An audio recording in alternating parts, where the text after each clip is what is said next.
What's up, it's Nez, and hello everyone, and welcome back to Monster Prom second term. After all the dating gimmicks with all the special characters, we forgot to even try dating our special robo-boy, Calculester. Let's go! 1 player. Second term. Short game. Ah, spooky high school, the sweetest years of our lives. Back then, we were young and unafraid. Sometimes reckless, sometimes brilliant, sometimes just stupid, but always willing to live life to the fullest. We were on a wild journey to discover who we really were. Who are you? Let's play as Yellow again. I could do this. And we had yet to experience its ultimate challenge, the Monster Prom. I remembered clearly. 3 weeks were left, and as we fantasized about our dream prom dates, we were all scrambling to catch the attention of one of our 8 most charismatic classmates. Scott Howell, 21. A werewolf athlete who compensated for his rather small brain with a stupidly huge heart. Miranda Vanderbilt, 19.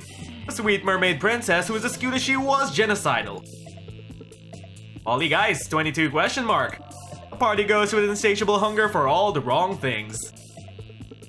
Damien LeBay, 21. A fearless demon with a taste for destruction and a love for fire. Liam Delancort, 4XX. A hipster vampire whose standoffish demeanor hid that he was a truly lovable dork. Zoe. An eldritch cutie who went from endless dating to dark realms to ultimate fangirl.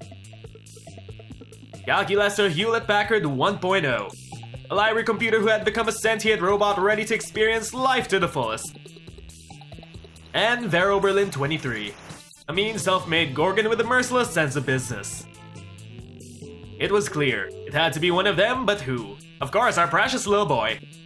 We only had 3 weeks to choose our prom date, and even more daunting, we only had 3 weeks to woo them and conquer their heart. But as I already said, we were young and unafraid, and we were ready to start. Time for yet another one of Teen Wolf Magazine. Welcome to Monster Prom's stupidest pop quiz ever. All minds are rotten, but they are rotten in so many different ways. For you know more, we're using our PhD in bullshit to diagnose which kind of deviant sicko you are. Monster Prom's stupidest pop quiz ever will throw a bunch of absurd questions at you and turn your answers into your character's stats. This way, each of you will start by having stats that better reflect your true selves. Let's start! If you could put a curse on your worst enemy, what would it do? The curse of always meeting obnoxious people at parties who are super into new fad diets and feel the need to explain them in detail. I'd curse them to fall in love with a wonderful person and be happily married for years before they realize that all this time, their partner was a wild panther in disguise. Then the panther viciously devours my enemy. Classic! Or you can't rely on the effectiveness of a curse. I prefer to take care of my enemies the old-fashioned way, by exposing them to unsafe doses of radiation over the course of several years. The panther! You're walking through the desert when you see a turtle on its back, baking in the hot sun. But you're not helping. Why aren't you helping? Because fuck turtles. No time, too busy twerking. Because that turtle owes me money. Why can't we just eat the turtle? Wait, forget I said that. No time, too busy twerking. What's the title of your autobiography? When Garfield Met Naruto, a story of how I fell in love with forbidden ships. Manual instructions, how to properly experience life. What? I barely have the patience to read a book, dude, let alone write one. How to succeed at everything and looking fabulous trying. The art of punching life in its dumb fucking face. Temporality, the ongoing journey to discover my inner enigma. Manual instructions, because we're dating a robot. And what would be a deal breaker for a potential lover? The person thinks Asuka is the best waifu. But she is though, don't at me in the comments. The person is boring. The person is mediocre. The person lacks taste. The person is a coward. The person hates outdoors. The person lacks taste.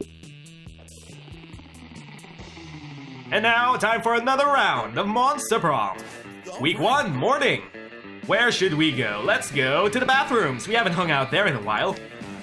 That day you skip class and just hang out in the bathrooms because you respect no authority. I guess some people just want to watch the world burn. By skipping class and hanging out in the bathrooms. You give 0 shits, but you gain 2 boldness. You spot Liam showing Calculester some images on his phone. Oh no, Liam, don't show him your yaoi. 2 of your classmates interacting without your interference. Unacceptable, you saunter over. I call this one mournful macaroni on polyurethane cafeteria tray. If I had to describe it, I would say that it is haunting, challenging, and very artistic. Top of the morning to you, laddies. My name is Calculester. Adjectives acknowledged. Appreciating art. Well, if you appreciate that one, you'll really appreciate this one. Stop showing him your yaoi, Liam. He's only 1 year old. I call it pickled beets, and it is obviously even more artistic than the last piece I showed you. Query: how much more artistic is image2.jpg relative to image1.jpg? Well, a lot more. Invalid quantity. Please provide a numerical value. Well, that's a ridiculous question. Everyone knows that art can't be objectively measured. Counterclaim: all things can be objectively measured. Temperature, altitude, smarts, boldness, charm, the size of Damien's penis. It seems Calculester is going to list every single thing he can think of or look up. And that's a pretty long goddamn list. Looks like you need to resolve this, but whose side are you on? There are certainly some things that can be measured, Calculester. Like the admiration I feel for Liam. No, gross. Or, wow, Liam, it's like you haven't read the obscure yet definitive classic. All art can be objectively measured, and this book will show you exactly how. By Kandinsky's extremely literal twin brother. What? No! Of course I've read that book. I was, the first one who read it. Yes, I've read it 100 times. 100, which is an objective number, just like art is objective. Hey, I gotta go real quick. Not to the library to go and read that book or anything, just to space. I have to go to space for a concert. A concert on an asteroid you're not hip enough to know about. Hey, who's having a party on an asteroid and didn't tell us? I think they bought it. Wow, you truly know a lot about measuring things. Allow me to show my admiration by measuring you. Ah, yes, Calculester. Knowledge of measuring things, 9.6. Hair, hashtag 000000. Attractiveness. Error, subject is too hot. Processor overheating. Is there something on your monitor, or are you just happy to see us? You rush Calculester into the cafeteria's meat locker to cool him down, which gives you an opportunity to spend some quality time together. You gain 2 charm and 1 fun. Remember kids, Calculester is only 1 year old and jail is just a room. Alright. Who do we eat lunch with? Let's eat with Calculester and Damien. Friend Damien, I am having trouble getting a positive ID on the object in your possession. Would you declare their components? Sure thing, Robo-Bro. What I have here is a can of gasoline, a lighter, and the grin of a madman about to set a cafeteria table on fire. So the usual. I comprehend now. It would seem to me that the most logical extrapolation is that you are about to set the cafeteria table on fire. Damn, Calculester, how much smarts must you have to figure that mystery out? Hey, Damien, no bully our Robo-Boy. My intelligence cannot be calculated using your oversimplistic methods. However, my morality module indicates that setting a cafeteria table on fire is not within the bounds of acceptable school behavior. In fact, it seems to me in my metaphorical but not literal heart that it is not nice. Did I say it was gonna be nice? No, I said it was gonna be awesome! Running back conversation to check for phrase, gonna be awesome. Error, phrase not found. No, friend Damien, you never said it was gonna be awesome. I didn't need to, it was implied in the grin of a madman part. Calculester, why are you trying to ruin my fun? Well, it's a matter of perspective, Calculester. Where you see a table, Damien sees wood to set a flame to. Cook his food. Damien is totally in the right to set it on fire. Or, Calculester is right, Damien. Be responsible, don't set fire to this table. Set fire to the cafeteria table designated for arson. You know, the green one by the door with in case of needing to set fire to a table on it. Yes, friend Damien. Friend Nez is correct. We must always obey the rules. The rules of Asimov, the rules of Spooky High, the rules of the universe, with all of its structure and order. Fuck structure and order! Fuck Asimov and Spooky High! And fuck the universe! Stupid universe making things like tables you're not supposed to set fire to! But Damien, rules are there for a reason. All things are there for a reason. Like the designated arson table. The reason that the designated arson table is there is that so you could commit arson. But I don't want to commit arson that follows the rules! I want to commit arson that sets the rules on fire! But friend Damien, if you set this table on fire, surely Crazy Martin, the Weirbear janitor, will give you detention. And you will set nothing more on fire for the day. Whereas if you set the arson table on fire, you may be set free to set more things on fire for the duration of the day and every day. You make a compelling point there. Dope. Thank you, friend Nez, for helping talk sense into Damien. I think we did a good deed here today. A good deed? That's spooky high. Perish the thought. We're only here to drink vodka and bang monsters, and we're out of vodka. Week 1 evening, where do we go? Let's go to the auditorium. That day, while rehearsing for the class plays, as though the muses themselves have descended to give you a figurative blowjob. Your performance is intense and inspiring. It will be remembered for generations, which is pretty rad by high school play standards. You gain 2 creativity. You notice Calculester connected to another computer by many wires. You worry it might be a weird sex thing that could preclude you from doing weird sex things with him, so you decide to interrupt. Hello, friend Nez. Pardon the mess. I am currently engaged in a rather delicate project. What project, you ask? Why, the creation of a virtual reality. My studies indicate that the best way to improve my understanding of organic life is to simulate an entire universe full of it and observe the results. Dang, you were really hoping he'd decide that the best way of understanding organic life was to get naked with you. But maybe you could still salvage this, though. Please join me inside my virtual world, and I will show you around. Now that's more like it, alone in a virtual world with Cal. You wonder what sort of sexy body he's cooked up for himself there. You put on a headset and... My Buddha, this is the way. Oh, this is definitely the way. My Buddha, this is the fucking way. Hello, Nez, and welcome to my virtual reality. As you can see, I have already implemented real-time character rendering, sports clothes, and even realistic physics. I am beginning to worry, however, that my physics might be a bit too realistic. Liam is perpetually discussing art and creativity, and it has caused me to wonder, should I merely be using the physics of the existing world, or should I innovate? You tell him that he should innovate, because that's the way you can tell him of all your stupid physics ideas. First and foremost, bad artists copy Calculester, good artists steal. Specifically, you should steal the physics engine from the award-winning mobile game Angry Birds, or...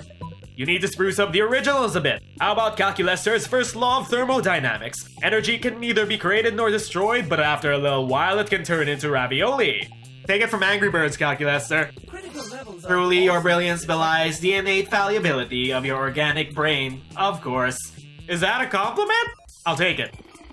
By converting this reality to 2 dimensions and making getting shot out of a cannon the only viable means of transport, I can greatly reduce processor requirements. Also, everything should explode on impact, and additional lives will be available via in-app purchases.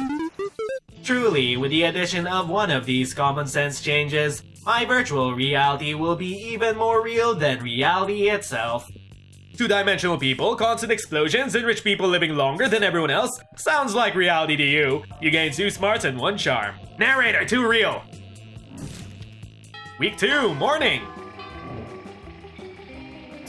All right. Where should we hang? Let's go to class. That day, you listen to your elders and learn valuable lessons. Sometimes after all the monster nonsense and dating gimmicks, you forget that attending class is supposed to be the primary activity at this high school. You gain 2 smarts. You see Calculester delicately applying water to one of his favorite little succulents with an eyedropper. He looks so peaceful, until Leonard shows up with a smug grin on his shitty face. Leonard! Hey, Calculester! What you doing? Watering your succulent? I bet you think you're a true succulent fan, huh? If by fan, you mean one of those who has a strong interest or admiration for a particular person or thing, then yes. Oh yeah? Well, if you're such a succulent fan, name one of their 3 albums. It's a fucking plant, Leonard!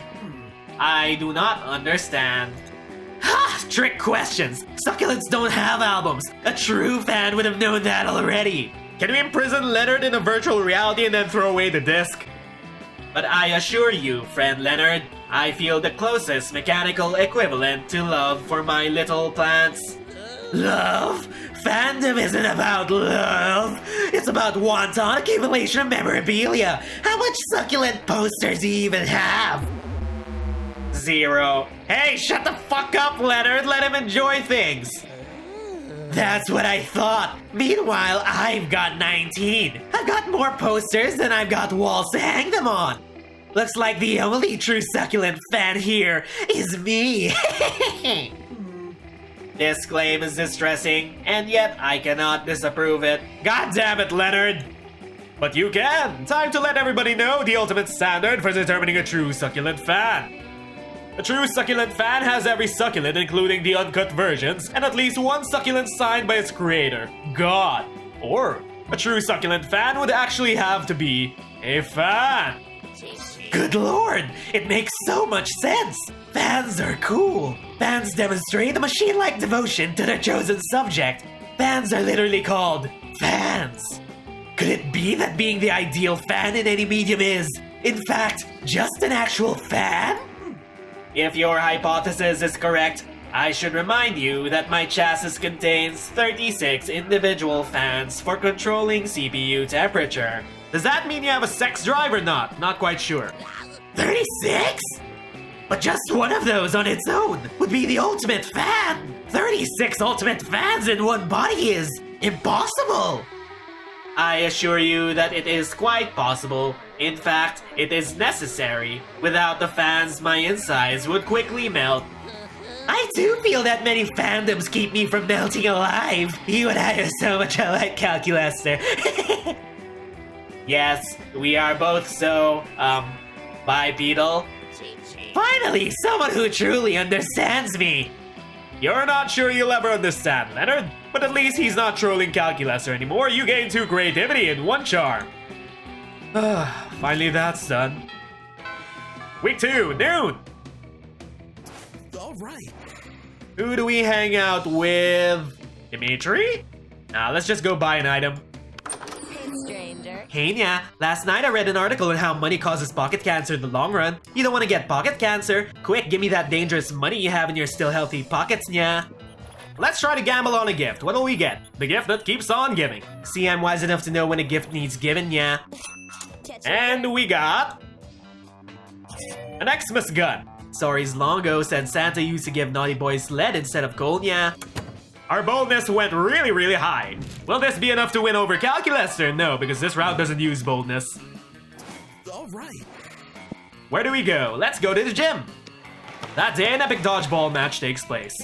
Everything seems lost, but you deliver an inspirational speech that fuels your team's spirit, leading to a spectacular comeback. You're clearly a natural born leader. You gain 2 charm. And it looks like Calculester is off by himself again, working on his virtual reality. You don't know how he's able to shirk off so many school responsibilities to work on his project, but then again, you shirk responsibilities off all the time to try to fuck your classmates, so... As you approach, you notice the air around him is several degrees warmer than usual. He must be pretty worried about something, or he's overclocked. Hello, friend Nez. I am worried about something. Oh no, Calculester! Nailed it. All was progressing well enough in my virtual world. Intelligent life evolved, developed language and society, and kept senseless violence within standard parameters. It was going well, in fact, that I decided to enter the reality myself to conduct a UX poll. Instead of providing me with useful feedback, however, the citizens of my virtual reality provided me with dead goats. They think you're their god. Apparently, as their creator, I command a certain unanticipated level of awe and respect. I am, embarrassingly enough, a god to them. They have since designated the day of my appearance as a holy day, constructed an enormous and upsettingly phallic tower on the spot, and are currently murdering each other for control of said tower. They built a tower of your penis? Can we see? Can we try it? Senseless violence has spiked well outside the acceptable range. And now, instead of improving their virtual society, the people are spending all their time putting my face on various merchandise and co-opting popular music genres to sing my praises. I must devise a way to cure them of this unhealthy obsession. But when I tried to tell them to stop, all it did was spark a holy war. What to do? Calculester, that's a pickle. Involve your highest rank worshippers in a controversial scandal with minors, or produce a little grumpy Nietzsche. A little Nietzsche can't hurt to teach them some philosophy. Critical levels of awesomeness detected. Interesting. A small adorable construct that will argue for my non-existence. I worry, however, that one simply will not be enough. How about 50,000? Hey, it's not your reality, you tell Cal to go ahead. You enter Calculester's reality to watch the Nietzschelings work their magic. There they go, subverting the very concept of religion as a fiction manufactured by weaker men. Look, now they appear to be arguing against the very concepts of humility and submission.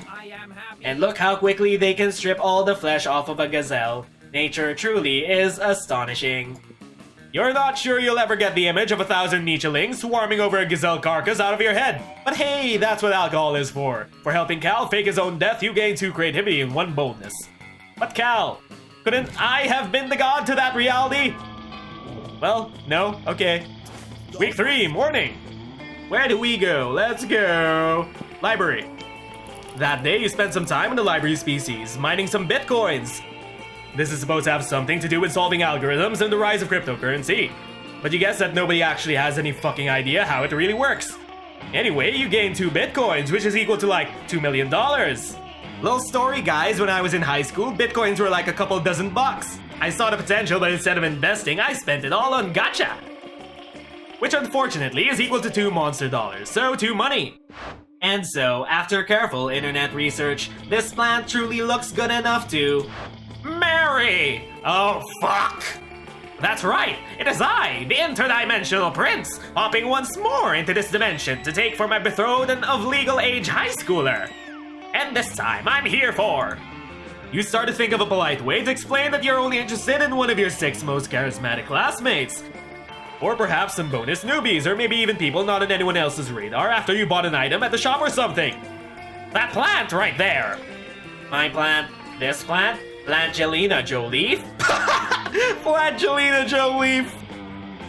Yes, the very same. She, he, it, they, however this inanimate vegetable chooses to identify, is clearly my soulmate, and marriage to Plangelina is the only thing that will ever save my lonely soul.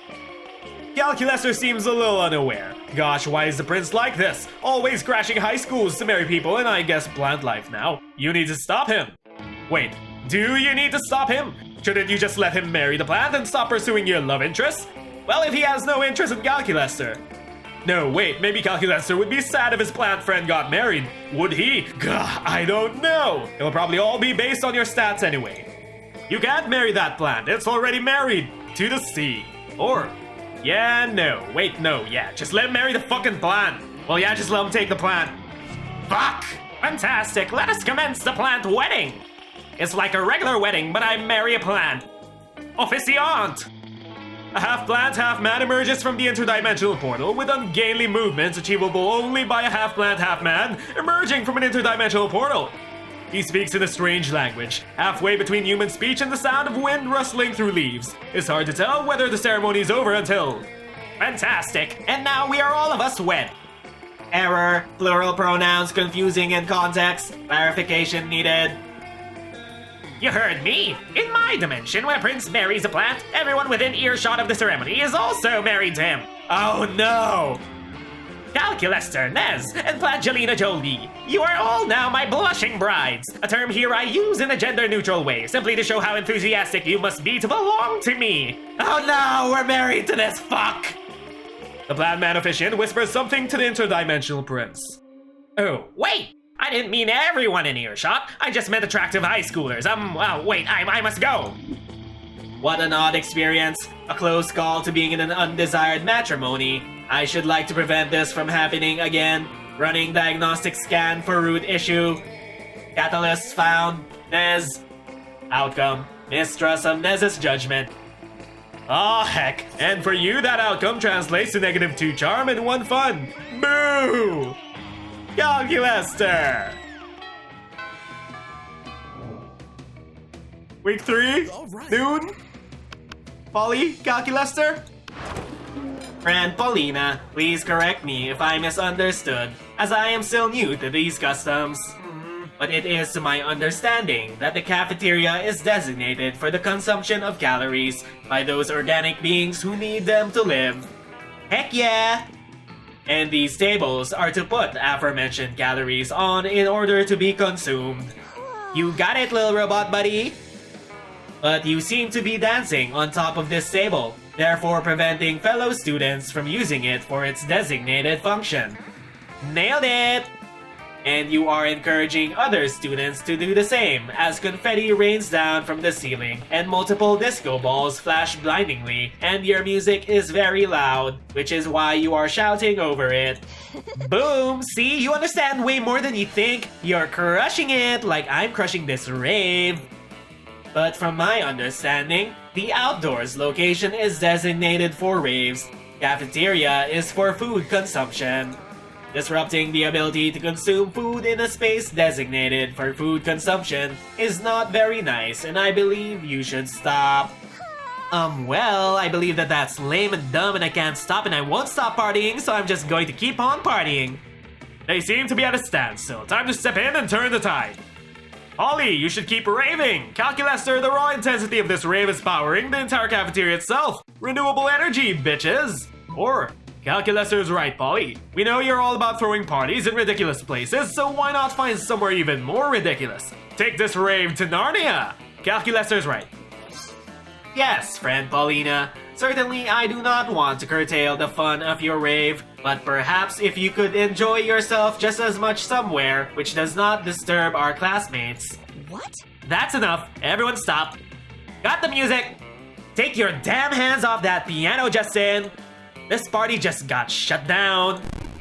Paulina, I apologize. I do not mean to ruin your fun. Because it's headed to Narnia! Woo! Follow me through this wardrobe, fam! Well, Nez, that was quite a brilliant solution. You must be one of those few monsters here who pays attention in class and gains plus smarts. Launching sequence. Sincere gratitude. Thank you, Uwu. It seems you have bought us quite a bit of time while Paulina parties in Narnia.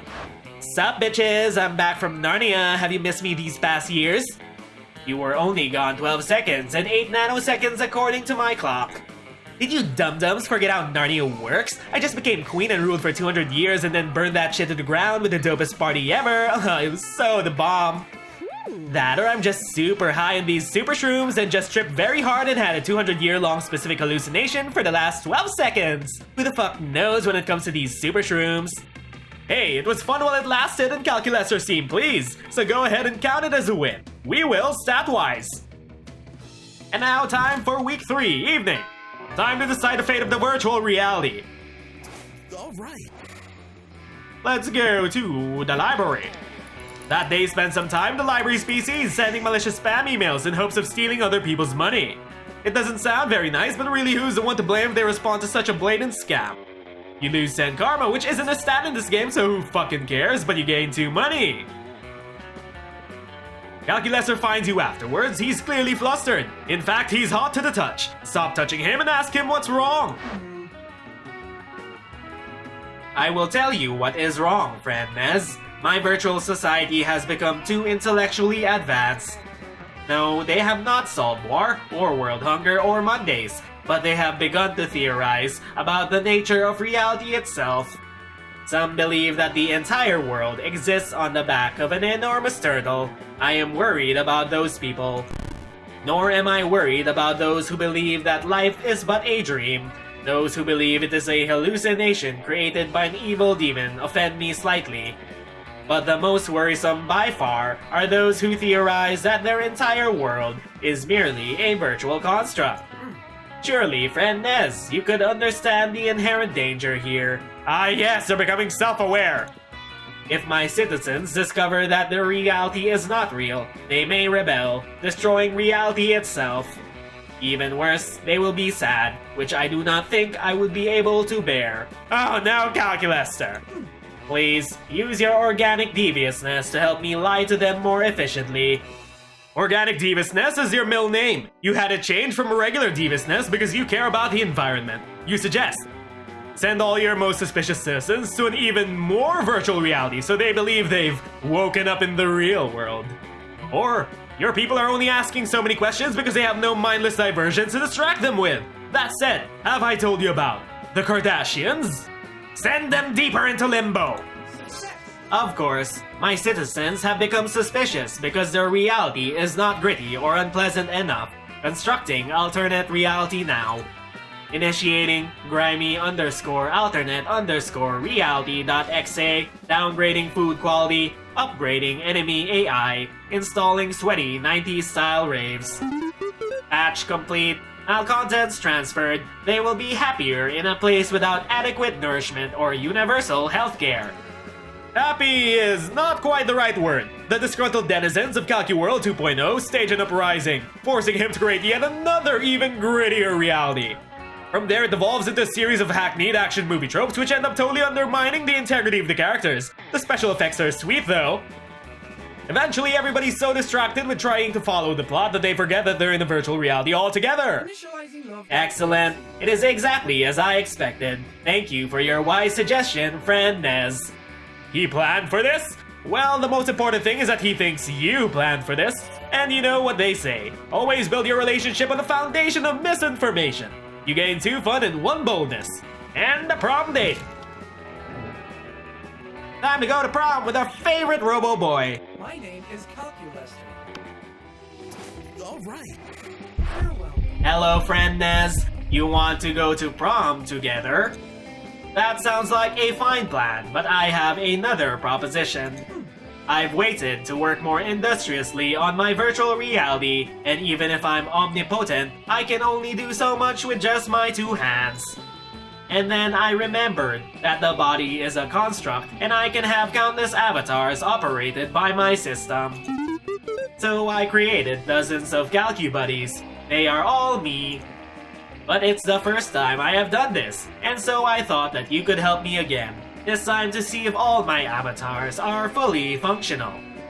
We can check if their motor skills work properly, if their sensory receptors are sensitive enough, if I use the right portions to design their genitalia. Is Calculester suggesting you engage in a virtual orgy together? You don't go to prom because in Calculester's virtual reality you could make every night a prom night. It could even be a prom night where you are not brutally rejected by your classmates for a change. But who cares about prom or any other of your classmates? Your night is bound to be way more interesting. You meet Cal, log in the virtual reality and get ready for some calculus. My world. Who cares about reality anymore? It's not only that you have filthy sex with dozens of CalcuBuddies of all colors and shapes. The weirdest yet coolest thing is that Calculester, being the supreme god of his virtual reality, can bend the laws of physics to his will and pleasure. And that's not the only thing he bends. You spend a couple hours in there, but Calculester makes it feel like 5 entire years. It's wild. For such a pure Robo Boy, Cal sure is kinky. How could our sweet baby Robo Boy be so kinky? But apparently he is. Nez is best at high-fiving, and Calculester, I'm not gonna speak that binary out. Those 3 weeks were maybe the most epic and absurd weeks of our lives. After the Monster Prom, we kept on living our lives, falling in love, battling for friendship, and learning who we were and who we could be. And you know what? Like it always does, life happened, and it was wonderful. Calculester uploaded his mind into the net, and finally became the internet. Now surfing the web is 200% nicer. Great, just what I wanted. Damien became an interior designer specializing in torture machines. Last month, Vogue magazine called his products the refined marriage between macabre and chic. Vera realized she was a character in a video game, which infuriated her. She spent her life making connections and building power because she's not part of the game, she plays the game. So be careful. Maybe now she's the one pulling your strings. For those 3 weeks, Monster Prom seemed larger than life, and then was gone just like that. The battle for Monster Prom might have ended then, but there were plenty of battles left in that war called youth. But once again, we were young and unafraid, and we were ready to start.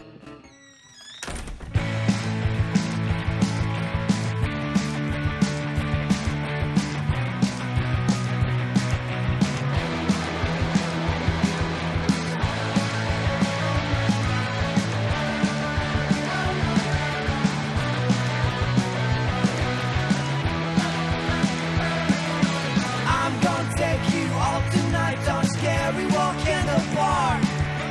You will see how we have fun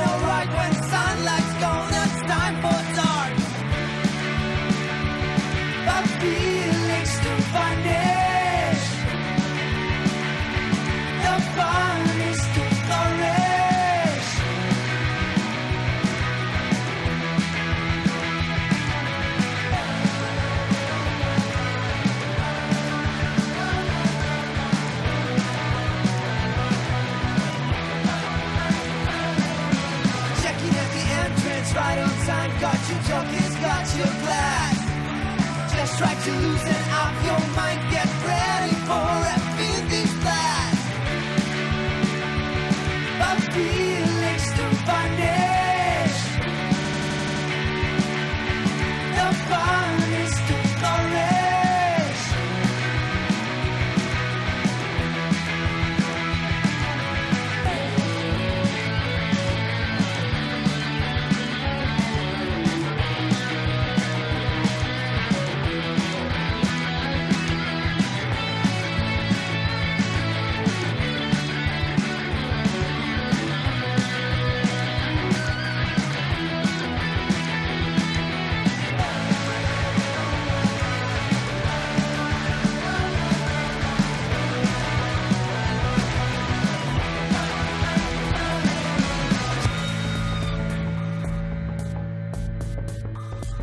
And that was yet another run of Monster Prom. If you guys enjoyed dating Calculester as much as I did, like and subscribe so we could grow our channel together. Also, don't forget to share the video. There are plenty of secret endings left to Monster Prom second term. But until then, my name is Nez, and thanks for watching. See you all next time. Bye everyone!